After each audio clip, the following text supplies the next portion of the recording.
নমস্কার বন্ধুরা, moms kitchen blog থেকে সবাইকে স্বাগত। বন্ধুরা, অনেক দিন তো বৃষ্টি হচ্ছে, ঝিরঝিরিয়ে বৃষ্টিতে গাছপালা একটু বেশি তাড়াতাড়ি বাড়ে, সেই জন্য পাড়টা একদম জঙ্গলে ভরে গেছে। আপনাদের দেখাতে পারিনি, এখানেই পাড়ে এসে ভিডিও শুট করতে পারিনি, কিন্তু আজকের বলি দেখাতেই যাবো। ওইদিকে তো একদম পশ্চিমে তো মেঘ করে এসছে, ভালো আছে। সজনে গাছটার পাতা তো ওই জন্য ছিঁড়ে দিয়ে এলাম, একদম এরকম এগুলো সজনে গাছে লতানে লতানে উঠেছিল, সেইগুলো ভালো করে ধরে ধরে ছিঁড়ে দিয়ে এলাম। ভালো হয়েছে না, বৃষ্টিটা পেতেই তবে ভালো হয়েছে। সেই যে গ্রীষ্মকালে সজনে গাছ লাগিয়েছিলাম, আর এই এখন সবে পাতা ছাড়ছে, বর্ষার জলটা পেতে তবে পাতাটা ছাড়ছে।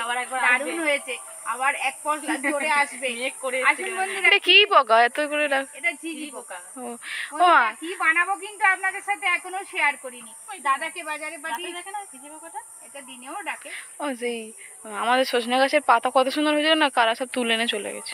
আমাদের তো সজনে গাছের পাতা খামারে এত হয়েছিল, কারা ওই নাকি সজনে পাতা এত মেডিসিনের কাজ করে যে কারা অজান্তে শুধু রাতে করে শুধু তুলে নিয়ে যায়। যতবার বড় বড় পাতা হয় ততবার তুলে নিয়ে যায়, নাহলে গাছটা অনেক বড় হয়ে যেত, আপনাদের সজনে ডাঁটা পাড়াও দেখাতে পারতাম, কিন্তু আর দেখাতে পারবো না। আবার এই গাছটা কবে বড় হবে তবে আপনাদের ডাঁটা দেখাবো।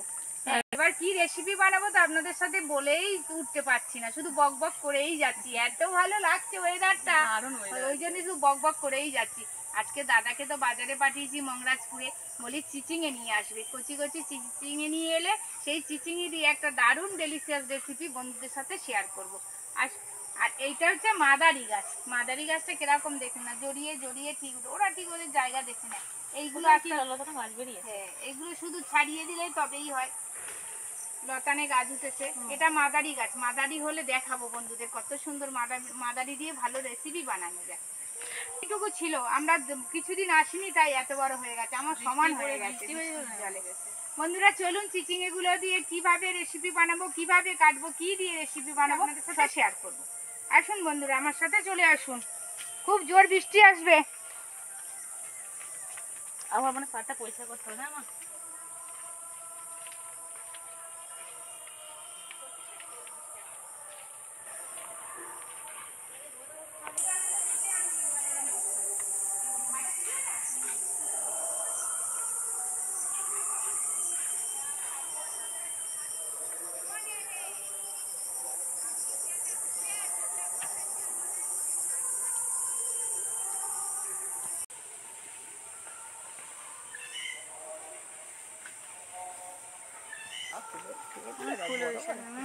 আপনাদের তো বললাম রসুন চিচিঙে বানাবো। এই রসুন চিচিঙে দিয়ে রুটি, লুচি, মুড়ি, ভাত সবকিছু খেতে পারবেন, এত টেস্টি হবে যে খেলে ভুলতেই পারবেন না। কিন্তু সেই রেসিপিটা দেখতে হলে আপনারা পুরো পর্বটাই জুড়ে আমার সাথে থাকতে হবে আর স্টেপ বাই স্টেপ দেখতে হবে। আসুন বন্ধুরা, কিভাবে চিচিঙে কাটি, আলু কাটি, পেঁয়াজ কাটি সবকিছু আপনার সাথে শেয়ার করি। বাবা, তুমি একটু হুড়ি করে আলুটা ছাড়িয়ে দাও। কচি না, কচি, একদম কচি। চিচিঙে তো দু চালা করে নিলাম, দু চালা করে নিয়ে তারপরে এরকম এর মতো বরফি বরফির মতো কেটে নিব। এই শরৎকালের মেঘ যেমন যেখানে মেঘ সেখানে বৃষ্টি, এখন শরৎকালের মেঘ, এখন ওয়েদারটা এই 5-6 বছর হলো ওয়েদারটা, যেখানে মেঘ সেখানে বৃষ্টি, একটু বৃষ্টি হয়ে থেমে যাচ্ছে, সবাইকে ছোটাছুটি করাচ্ছে বডি স্প্রে রোদ্দুরে দিয়ে। হ্যাঁ, এত ছোটাছুটি করাচ্ছে যে রোদ্দুরে দিয়ে কিছুই রাখা যাচ্ছে না।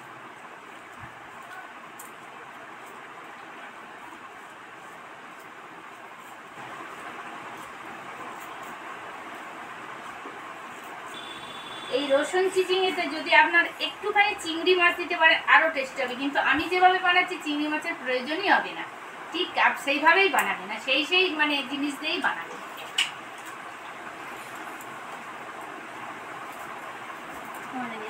স্যার আপনি ভালো চিচিঙে নিয়ে এসছেন, আমার বন্ধুদের ভালো রেসিপি শেয়ার করতে পারবো। চিচিঙে ছোট না, চিচিঙে একদম কচি, বাবা বাজারে তো শিখে গেছে।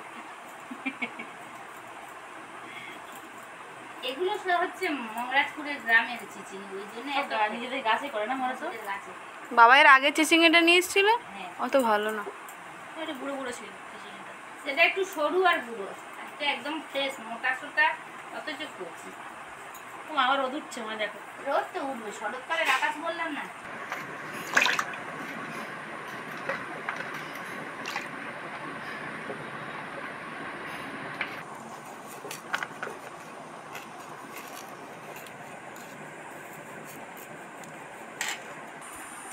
একটু দানা হয়ে নিচ্ছে চিনি, এত ফ্রেশ সেটাই নিলাম। এবার আলুগুলো তো কাটা কমপ্লিট হয়ে গেল, এবার পেঁয়াজ রসুন আর টমেটো কাটবো।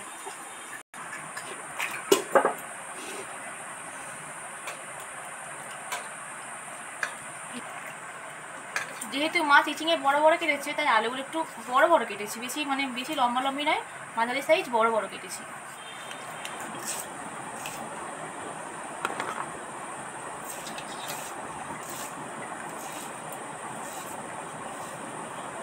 একটা পেঁয়াজ লম্বা লম্বা আর একটু মোটা মোটা করে কেটে নিলাম। মোটা মোটা লম্বা লম্বা করলেই তবেই এই রেসিপি টেস্টি হবে।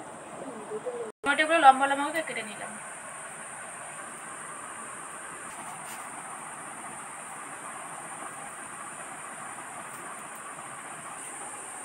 এই রেসিপির আসল মশলা হচ্ছে রসুন। অন্তত 2, 4, 6, 8, 10টা মতো রসুন কুচি নিয়ে নিয়েছি। এটাই ভালো করে থেতো করে নেব। এটা কিন্তু মিহি করে বাটবেন না, মিহি করে বাটলে কিন্তু এই রেসিপি কোনো টেস্ট আসবে না। এটা থেতো করে নিলেই তবেই ভালো টেস্টি হবে। আসুন, সব তো রেডি হয়ে গেল, রান্নাঘরে আসুন, আমার সাথে আসুন, সব কিছু আস্তে আস্তে আপনাদের সাথে শেয়ার করতে থাকবো।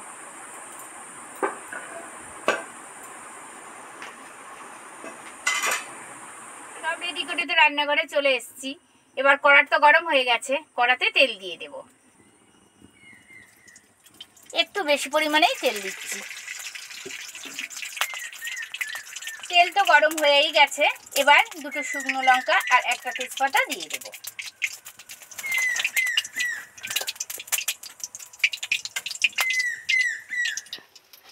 বৃষ্টি তো এক পশলা হয়েই গেল, একদম আকাশ অন্ধকার হয়ে ভাবলাম সারাদিনেই বৃষ্টি হবে, আজ আর তো রান্নাঘরে আসতেই পারবো না। কিন্তু আবার ঝলমলিয়ে রোদ উঠেছে, যেন শরতের আকাশ, এই বৃষ্টি এই রোদ, এখানে মেঘ ওখানে রোদ, কি সুন্দর লাগছে। কিন্তু বর্ষা তো হতেই হবে, বর্ষা না হলে গাছপালা তো ভালো হয় না, চাষ হয় না। বর্ষা না হলে তো লোকের অনেক ক্ষতি। সেই জন্য বর্ষা চাইছি যে একটু বর্ষা হোক, কিন্তু বর্ষা আসছেই না। আর প্রচন্ড গরম, এক পশলা করে একটু একটু বৃষ্টি হচ্ছে আর একদম ঘেমে নিয়ে যাচ্ছি। আপনাদেরও নিশ্চয়ই কষ্ট হচ্ছে। এই মানে পরিবেশটা এমন, সব জায়গার মানে একই পরিবেশ, মানে কোথাও যে একেবারে অনেক বৃষ্টি হচ্ছে, কোথাও যে কম বৃষ্টি হচ্ছে তা না। আপনাদেরও এরকম মানে অল্প বৃষ্টি হচ্ছে আর কষ্ট হচ্ছে। বন্ধুরা সাবধানে থাকবেন, এই সময় একটু অনেকের জ্বর টর হচ্ছে, একদম সাবধানে নিজেরা নিজেদের লক্ষ্য রাখবেন। শুকনো লঙ্কা তেজপাতা তো লাল লাল করে ভাজা হয়ে গেছে, দারুণ একটা ফ্লেভার বেরিয়েছে। এবার এর মধ্যে সবার আগে রসুন যে থেতো করে নিয়েছি সেটাই দিয়ে দেব।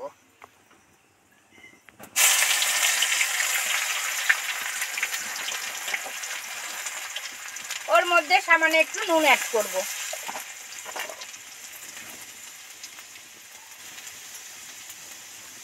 রসুন তো লাল লাল করে ভাজা হয়ে গেছে, দারুণ একটা ফ্লেভার বেরিয়েছে।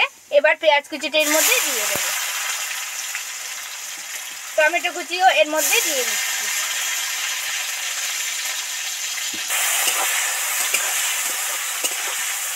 রসুন পেঁয়াজ টমেটো দারুণ একটা ফ্লেভার বেরিয়েছে, মোটামুটি সফট সফট হয়ে ভাজা ভাজা হয়ে এসছে। এবার এই চিচিঙে আর আলু কটা এর মধ্যে দিয়ে দেবো।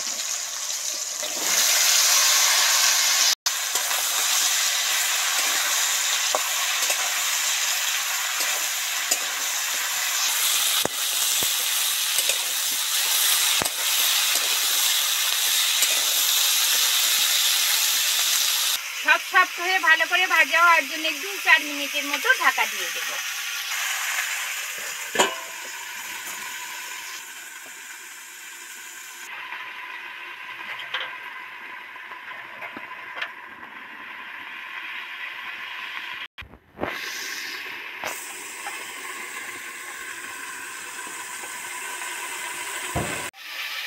এই রেসিপি যত ভালো করে ধরে ধরে কষবেন ততই টেস্ট আসবে আর ততই একটা দারুণ ডেলিশিয়াস রেসিপি হবে।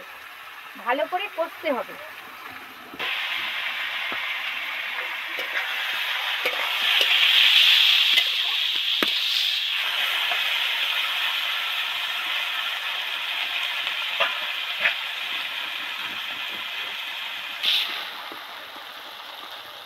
মশলাগুলো তো ধরে ধরে ভালো করে কষে নিলাম, তেল ছেড়ে গেছে, দেখুন কত সুন্দর ভিতরে তেল টুকবুক টুকবুক করছে। এবার মশলাগুলো দিয়ে দেব। 1 চামচ হলুদ গুঁড়ো, মিষ্টি মিষ্টি হবে তাই 1/2 চামচ লঙ্কা গুঁড়ো,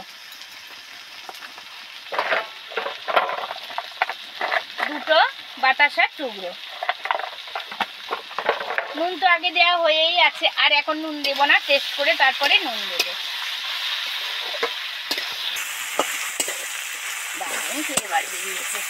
ভাজা ভাজা হয়ে গেছে, এবার অল্প পরিমাণে জল দেব। যেহেতু চিচিঙে আর সরু সরু আলু, কিন্তু একদম অল্প পরিমাণে জল দিয়ে দেবো। দারুণ কালার এসছে না? হ্যাঁ, খেতে ওরকম টেস্টি হবে। মেন কষাটা, তাই তো? মেন কষা। চিচিঙে সবসময় ভালো করে ধরে ধরে কষতে লাগে, না হলে ভ্যাপসা গন্ধ হয়। 5 মিনিটের জন্য ঢাকা দিয়ে এই একটু জাল দিচ্ছি। এবার নিবু আঁচে আরো 5 মিনিট বসিয়ে রাখবো। 5 মিনিট তো একদম জোরে জাল দিয়েছি, এবার 5 মিনিট নিবু আঁচে বসিয়ে রাখবো। তারপর আবার 5 মিনিট পর আপনাদের সাথে ফিরে আসবো।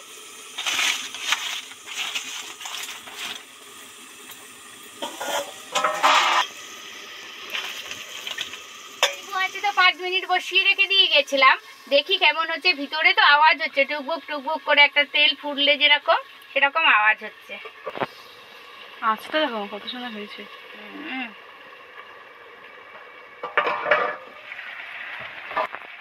কত সুন্দর তেল ছেড়ে গেছে, টুকবুক টুকবুক করে ফুটছে। এবার কমপ্লিটই হয়ে গেছে। একদম ভালো করে কষবেন, কষলে একদম এরকম চিচিঙে আলু একদম মজে একদম অল্প পরিমাণে হয়ে আসবে, তবেই রেসিপিটা টেস্টি হবে।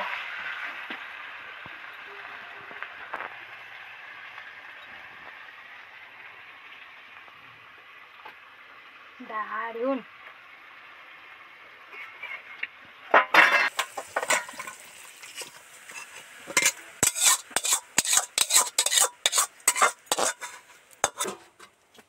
নিচে রাখো। আপনাদের সাথে দারুণভাবে তো রসুন চিচিঙি রেসিপি শেয়ার করলাম। দেখা হচ্ছে পরের ভিডিওতে। এতক্ষণ আমার সাথে থাকার জন্য অসংখ্য অসংখ্য ধন্যবাদ।